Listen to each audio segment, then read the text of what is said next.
Disclaimer: ang sumusunod na kwento ay naglalaman ng mga kathang-isip lamang na elemento at nilayon para sa mga layunin ng entertainment lamang. Anumang pagkakahawig sa mga aktwal na tao, buhay o patay, o totoong pangyayari ay nagkataon lamang. Ang mga pangyayaring inilalarawan sa kwentong ito ay gawa ng imahinasyon ng may akda at hindi dapat bigyang kahulugan na sumasalamin sa katotohanan sa anumang paraan. Kinabukasan, inutosan si Paul na mag-deliver ng gamot kay Morgana, ang anak na babae ng hari. Pumunta na siya sa palasyo para ibigay ang gamot. Sa kabilang kwarto ay ang bisita si Lady Helen ng hari. Hinatdan ng prutas si Lady Helen sa kanyang silid. Pinapapasok ni Lady Helen ang katulong sa kanyang silid para ilagay ang prutas sa mesa. Habang nagkwentuhan sila, nakita ng katulong ang mukha ni Lady Helen sa salamin. Mukhang mangkukulam. At nakita ito ni Lady Helen na saksihan ng katulong ang orihinal niyang mukha sa salamin. Biglang kumanta si Lady Helen para makatulog ang katulong at ito'y hinimatay. Sa silid ng bulwagan ng trono nagtipon ang mga bisita para sa isang piging. Lahat ng mata ay nakatingin ni Morgana, ang anak ng hari, habang papasok siya sa silid.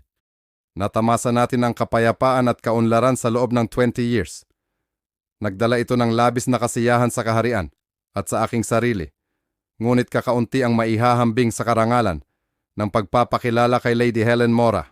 Umakyat sa entablado si Lady Helen Mora at nagsimulang kumanta. Nakakamangha ang boses niya, dahilan para unti-unting nakatulog ang lahat ng bisita. Nakita ito ni Paul na unti-unting natutulog ang mga bisita. Tinakpan ni Paul ang kanyang tainga para hindi niya marinig ang kanta. Patagal ng patagal ang kanta, ang kapaligiran ay nabalot ng sapot. Nakita ito ni Paul na nasa sulok lang nakamasid, at biglang humugot si Lady Helen Mora ng patalim.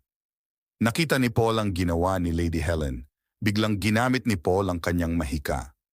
Nakita niyang may chandelier sa tapat ni Lady Helen at pinabagsak ito ni Paul. Natabunan ng chandelier si Lady Helen. Nahinto ang kanta at nagising lahat ang nga bisita. Sa paggising nila ay nagtataka kung bakit maraming sapot sa kapaligiran. Nang nagising ang hari, nakita niya si Lady Helen natabunan ng chandelier. Nakadapa si Lady Helen sa sahig, inangat niya ang kanyang ulo at nakita sa lahat ang tunay niyang mukha. Mukha ng mangkukulam. Dali-dali tinapon ni Lady Helen ang kutsilyo kay Godfrey. Nakita ni Paul ang pagtapon ng patalim. Hinatak niya si Godfrey palayo para hindi ito matamaan. Ang patalim ay natusok sa upuan ni Godfrey. Na-shock lahat ang mga panauhin. Sabay bagsak ni Lady Helen na wala ng buhay. Si Godfrey ay na-shocked sa ginawa ni Paul sa pagligtas ng kanyang buhay. Nagpasalamat ang hari kay Paul sa pagligtas niya sa buhay ni Godfrey at handa siyang magbabayad sa ginawa niyang katapangan. Si Paul ay nagiging posisyon ng maharlikang sambahayan, alipin ni Prinsipe Godfrey. Ang lahat ay nagpalakpakan. Si Godfrey lang ang hindi nasiyahan sa pag-uwi nila Rowell at Paul sa kanilang bahay. Mukhang ikaw ay isang bayani. Mahirap paniwalaan, di ba? Hindi, alam ko na simula nang makilala kita. Iniligtas mo ang buhay ko, remember? Ngunit iyon ay magic. At ngayon tila nakahanap na tayo ng gamit para dito. Anong ibig mong sabihin? Nakita ko kung paano mo iniligtas ang buhay ni Godfrey. Marahil iyon ang layunin nito. Ang aking kapalaran. Talaga naman, itong libro binigay sa akin noong ako ay pariho sa iyong edad.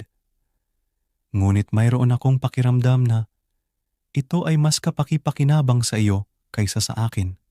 Ngunit ito ay isang aklat ng mahika? Kaya naman kailangan mong itago ito. Pag-aaralan ko ang bawat salita.